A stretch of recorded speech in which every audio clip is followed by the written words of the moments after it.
예, 오늘부터는 이제 시편에서 다시 누가복음으로 돌아왔습니다. 우리가 지난번에 누가복음 아침에 묵상하던 거기에서 중단했던 때 바로 이어서 오늘 말씀으로 다시 이어져 부활절까지 계속 누가복음 마지막 장까지도 계속 이어지게 됩니다.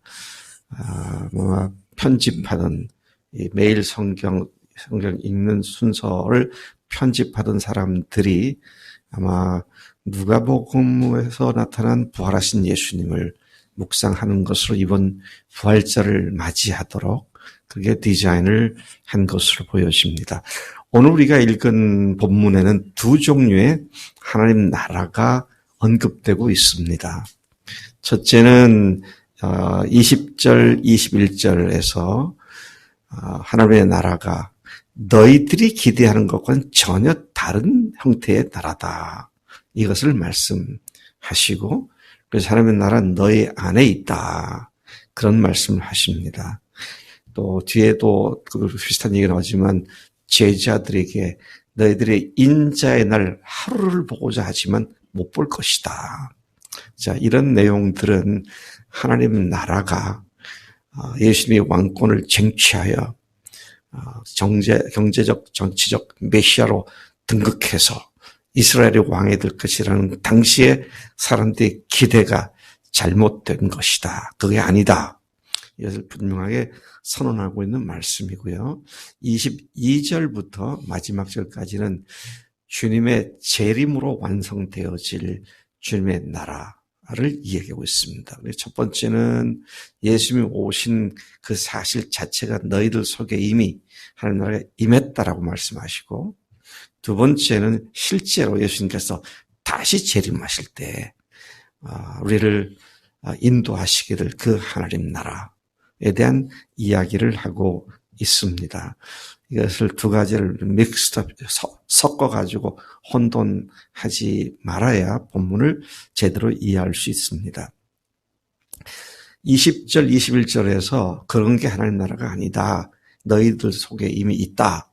그것은 바리새인들을 향하여 하신 말씀입니다. 오늘 이 본문 보니까 바리새인들이 어떻게 합니까? 하나님의 나라가 어느 때 임하니까 그렇게 물었습니다. 거기서 예수님께서 그들의 질문에 답을 하고 계십니다. 그러나 22절은 제자들을 향해서 하실 말씀입니다. 우리가 지금 이야기하는 대상자가 누군지를 잘 염두에 두고 성경 본문을 이해하는 것이 필요합니다. 그들은 하나님 나라가, 바리새인들은 하나님 나라가 임한다는 것에 대한 의심의 여지가 전혀 없었습니다. 그들의 관심은 언제냐는 것이었어요. 당신이 지금 이런저런 얘기하는데, 특히 하나님 나라를 자주 얘기하는데 언제 임합니까? 그런 질문을 합니다. 그들은 다윗과 같은 왕으로서 메시아가 왕으로 등극하여 로마의 통치에서 벗어나 정치, 경제, 사회, 문화적으로 독립국가가 돼서 오히려 로마를 포함한 모든 세상을 정복할 위대한 왕으로서의 메시아를 기대하면서 언제입니까? 이런 질문을 하는 것입니다. 거기에 대해서 주님께서 분명히 말씀하십니다. 하나님 나라는 볼 수 있게 임하는 것도 여기 있다, 저기 있다도 못한다. 그렇게 말할 수 있는 것이 아니다. 하나님의 나라는 너희 안에 있다. 그렇게 말씀을 하십니다. 그들의 질문에 주님은 단호하게 말씀을 하시며 선을 그으셨습니다. 그런 하나님 나라가 아니라는 것을, 너희가 지금 기대하고 있는 그런 엉뚱한 나라가 아니라, 하나님의 나라는 물리적인 것이 아니라 역사적이고 초월적인 것이고 역사 속으로 그리스도께서 들어오셔서 그들과 함께 계시는 주님의 임재를 의미하는 것이다. 그래서 여기는 바리새인들 속에 이 말씀을 보면 너희 속에 있다. 이 말은 바리새인 속에는 하나님 나라가 없습니다. 그런데 뭡니까? 주님이 역사 속에 들어오셔서 지금 너희들의 왕으로 와 있는 나다. 이것을 지금 말씀하고 있는 것으로 이해가 됩니다. 말로는 주님으로 모셨다고 하면서 실제적으로는 그분의 말씀을 경청하고 그분의 말씀대로 순종하지 않는다면 이게 바리새인들이죠. 그렇다면 하나님 나라와는 너희들이 거리가 멀다. 하나님의 나라는 철저히 예수님 자신이신 것을 말씀하고 있음을 보게 되는 것입니다. 자, 그런가 하면 22절부터는 제자들에게 예수님께서 말씀하십니다. 지금은 바리새인들에게 얘기하시다가 사실 고개를 돌려가지고 제자들에게 말씀하신 것입니다. 대상자가 지금 다릅니다. 자, 여기에 보니까요. 제자들에게 이르시되 때가 이르니 너희가 인자의 날 하루를 보고자 하되 보지 못하리라. 이것 역시 마찬가지입니다. 제자들이 기대하고 있었던 그들은 곧 주님께서 드디어 왕으로 등극해서 주님의 인자의 날이 드디어 시작될 것을 기대하고 있었는데 그런 날은 너희들이 하루도 볼 수 없다. 그런 거 아니다. 지금 그렇게 말씀을 하고 계십니다. 바리 왜 그렇게 말씀하셨을까요? 바리새인들과 똑같은 메시아관을 갖고 있었던 제자들이었음을 보게 됩니다. 이런 말씀은 23절, 24절의 근거에서 보면 재림의 때를 말씀하는 것이 분명한 것을 알 수 있습니다. 그때 그들이 기대한 메시아 왕국으로서의 하나님 나라가 임할 것이라는 그들의 기대를 주님께서 일단 부정을 하고 계시죠. 오늘날도 이렇게 잘못된 신앙을 가진 사람들이 많이 있는 것 같아요. 어디에 많이 있어요? 교회에 많이 있어요. 지금 그분의 왕이라고 하면서 왕으로서 대접 안 해요. 구원받아 천국 갈 확신이 있습니다. 그렇게 얘기하고 그래서 그런 사람 보고 당신이 정말 구원받았냐 의심스럽다 하면 길길이 뜁니다. 당신이 뭔데 내 구원을 판단하느냐 네가 하나님이야 덤벼들면서 주님의 말씀대로 안 살아요. 이게 심각한 문제입니다. 그분은 왕이십니다. 다영아 네가 청와대에 대통령 초청을 점심 초대를 받아서 청와대에 들어간다. 그러면 그렇게 갈 거야? 어떻게 할 거야? 이발도 하고 넥타이도 좀 그럴듯한 거 좀 다시 사고 구두도 가기 전에 반짝반짝 빛나게 닦고 목욕 재개하고 목욕까지는 안 해도 되겠지만 샤워하고 그리고 단정하게 갈 거 아니야. 원석이가 지난 주일날 토요일 날인가? 주일날이구나. 면접 봤다 그랬잖아. 토요일이었나? 네? 수요일. 네. 갑자기 나한테 보니까 넥타이를 메고 왔어. 야, 너 어쩐 일 넥타이 메냐? 면접 봤어요. 면접관 앞에서도 그렇게 단정하는데 왕 앞에서는 우리가 이게 무슨 짓이냐 이거예요. 정말 그분이 왕이시냐? 왕으로서 모시고 사는 거냐? 정말 우리 정신 바짝 차리고 왕으로서 그렇게 그분의 통치를 받는 자가 돼야 마땅하다는 것입니다. 오늘날 많은 사람들이 그냥 하나님을 주님으로 믿기보다는 자신을 돌보시고 복 주시는 분 정도로 이용해 먹는 사람들. 그렇지 않아요? 그런 사람 너무 많아요. 그래서 자기가 원했던 거 안 되면 하나님 두고 봅시다 하고 꽁 하고 있다가 수틀리면 튀쳐나가고. 그거 믿으면 안 해요, 그거. 그게 너무 엉터리예요. 주님으로 믿고 자신을 돌보시고 복 주시는 분으로 믿고 다가올 천국만을 기다리고 있는 그런 사람들. 아닙니다. 지금 그분이 통치하시는 왕이십니다. 23절부터 25절까지 보면 모든 사람들이 보는 가운데 다시 오겠다. 주님이 오시는 것, 재림은 모든 사람들이 보는 가운데 오신다. 그렇게 말씀하십니다. 여러분, 경기도 과천 땅에 재림 예수 오신다. 부천 땅에 오신다. 맨날 며칠 오신다. 왜 사람들이 안 믿는 사람은 고사하고요. 믿고 교회, 장로, 목사, 전도사, 신학생, 선교사 줄줄이 쫓아다니더라고요. 쟤네 보니까. 다미 선교회? 다미 선교회가 다 이게 이름이 참 맞더라고. 다 미친 선교회. 그런 거예요, 이게. 정신나간 소리더라고. 주님이 아니라고 하시면 아닌 거지. 아무도 그 때와 시를 모른다.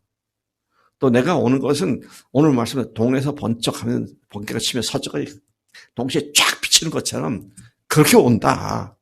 모든 사람이 보게 오신다. 지금 그 말씀을 하고 있는 건데 분명히 이렇게 주님께서 제자들을 일부러 잘못된 메시아관을 고쳐주시면서 주님이 오실 때가 어떤 일이 날 건지를 얘기해 주는데 이거는 안 믿고 누가 성경을 묘하게 풀어가지고 무슨 퍼즐 맞히지 이거 맞히고 이거 고로 주님께서 오늘 우리에게 오신다.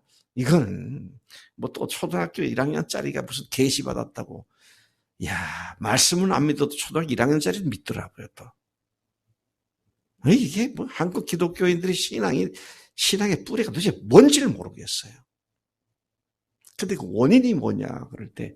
구멍난 복음을 믿고 나서 그렇다고, 구멍난 복음을. 이 복음을 제대로 믿으면, 복음은 모든 것을 해결하는 하나님의 능력인 줄로 믿습니다. 이게 참 너무 신기하잖아요. 여러분, 춘천 한만교회 간증 우리가 많이 들었습니다만은 850명이 간증을 했어요. 근데 그들이 한 사람이 자기들의 문제, 인생의 심각한 문제들 하나씩 다 얘기하잖아요.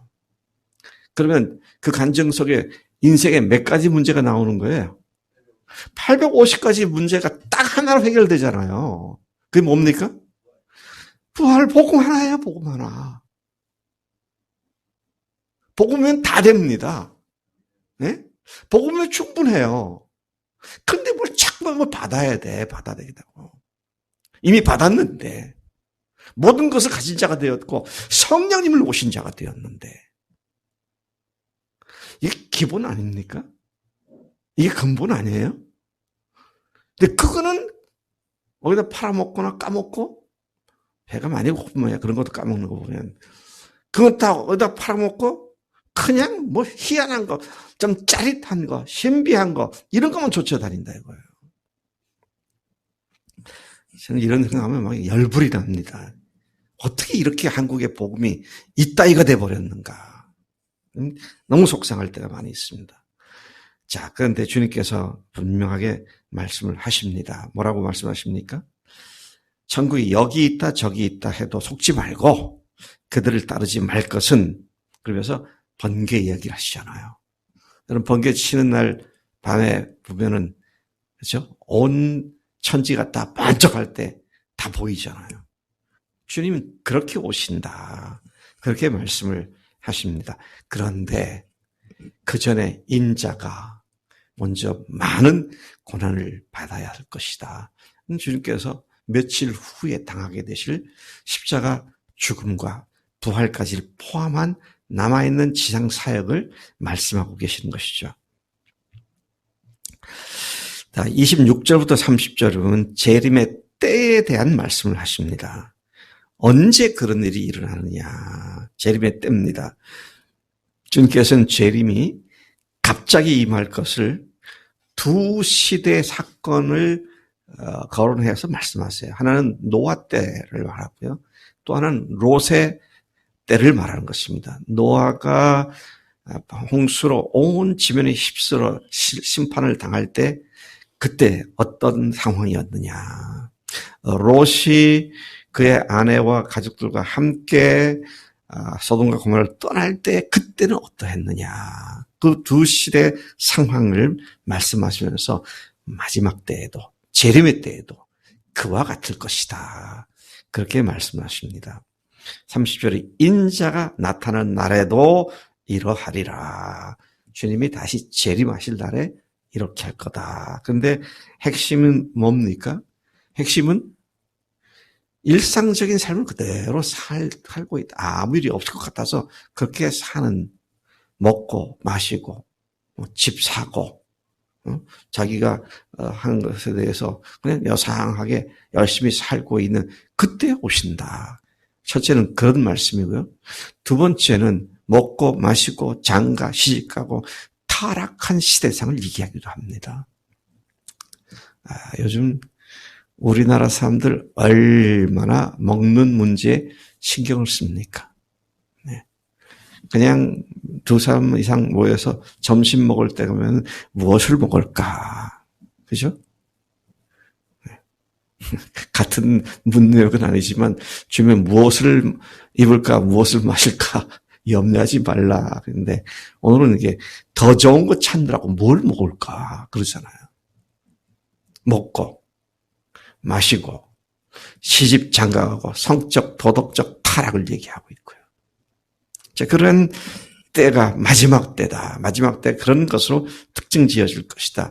롯의 때는 어떻습니까? 동성애가 창궐한 시대가 아닙니까? 지금 우리가 그 시대를 보고 있잖아요. 참 주님 오신 날이 참 임박했구나. 이 사실을 피할 수가 없는 것이죠. 그 다음에 아직 우리 분명히 알을 거냐. 아까 모든 사람이 보도록 동시에 오신다 그랬는데요. 여러분 우리가 성경을 잘 봐야 됩니다. 이 말씀을 잘 보면 예수님께서 지구가 둥글다는 사실을 이미 말씀해 주셨구나. 여러분 여기서 예수님께서 지구가 둥글게 생겼느니라 그런 말씀을 읽을 수 있습니까? 그런 말씀이 있어요? 대훈 형제 그런 말씀이 있어? 이 본문에서 오늘 본문에서 미나리는 눈치가 좀 빠르니까 여기 그런 말씀이 있어? 참 성경을 한쪽 눈을 보지 말고 다양하게 보면 참 별게 다 보입니다. 자, 제가 분명히 말씀을 드립니다. 자, 31절에 보십시다. 31절에 그날에 그랬습니다. 그날에 on the day, on that day 그런 말이에요. 그날에. 그죠? 그 다음에 34절에 뭐라고 되어 있어요? 34절 그 밤에 on that night, on the night, on that night 그날 밤에 번쩍하는 게 동시에 보이는데 그날이라고 말씀하시고 또 그 밤이라고 말씀하십니다. 그러니 성경이 틀렸다 이렇게 볼 수 있잖아요. 아니에요. 모든 인류가 주님이 오시는 것은 동시에 다 보게 됩니다. 네? On that day, on that night. 여러분 우리가 성경 하나도요. 실수해서 기록한 게 없습니다. 참 이걸 보면서 제가 그래서 계산을 해봤어요. 주님이 언제 몇 시에 오실까? 제가 또 이제 상상을 잘하잖아요. 예수님이 감람산에서 승천하실 때 너희가 본 그대로 오실 거다 그랬잖아요. 그러면 그때가 몇 시쯤 됐을 것 같아요? 분명 낮이었겠죠? 제자들을 만났을 때가 낮이었을 겁니다. 그러면 오전이라고 말하면 오전 10시, 11시? 부터 시작해서 오후 한 서너 시? 그럼 저 넓게 잡아가지고 제가 계산을 그렇게 해봤어요. 오전 10시부터 오후 4시까지 하면 6시간의 그 갭이 있죠. 그럼 예루살렘, 이스라엘의 12시면, 낮 12시면 우리나라는 6시, 오후 6시예요. 그러니까, 오후 4시부터 10시까지가 우리나라의 경우에는 주님이 오시는, 그러니까 저녁 시간에 오시겠구나. 제가 이런 계산을, 여러분들가 어디 가서 또 8시 오신다고 하지 마시고, 그냥 계산을 해보니까 그런 식이 되더라 이거예요. 그러나 분명한 건 주님이 가신 그대로 오실 것이다. 그랬으니까. 그래서 여러분, 특히 한국은요, 저녁 시간에 술 먹는 사람들은 2차, 저녁 먹고 3차 막 가잖아요. 그리스도인들은 그런 데 가지 않으니까 다행이라고 생각되는데 혹시 여러분 그런데 끼어가지 마시고 주님 이제 오실까 저제 오실까 기다리겠죠. 자, 중요한 것은 뭡니까? 주님이 오시는 그날은 두려운 날입니까? 즐거운 날입니까? 즐거운 날이죠. 주님 어서 오십시오. 그런데요, 주님 좀 이따 오세요. 언제 내 장가 갈 때까지 오지 마시고요. 내 시집 갈 때까지 오지 마시고. 네. 아니, 주님 언제 오시더라? I'm ready. 준비되어 있습니다. 주님 더 이상 고통스러운 이 삶이 지속되지 않고 주님이 오신 그날 이 모든 것을 주님께서 끝마쳐 주실 터인데 주님의 나라, 주님의 직접적 통치가 완전히 이루어지는 그 주님의 재림의 영광의 날 속히 임하도록 기대합니다. 그런 큰 기대와 기쁨으로 우리가 주님의 재림을 맞이하는 것이 마땅한 줄로 믿습니다. 그러면 연서가 원석이도 그렇고 현준이도 그렇고 치준생 이제 끝나도 돼 그때. 기도하겠습니다. 하나님 아버지 감사합니다. 주님께서 오늘 누가복음 17장을 통하여 친히 주님의 때를 말씀해 주시니 감사합니다. 주님의 나라가 우리 속에 이미 임했다는 말씀과 또 주님의 나라가 직접 예수님의 재림을 통해서 완성되어 우리에게 주어질 것을 소망으로 주시니 참으로 감사합니다. 두려움이 아니라 기쁨과 즐거움으로 주님 만날 날을 손꼽아 기다리며 오늘 주님의 통치에 적극적으로 순종하고 복종하고 준행하며 사는 우리가 되도록 인도하시는 줄로 믿습니다. 그렇게 살겠습니다. 감사하고 예수님의 이름으로 기도를 쌉나이다. 아멘. 아멘.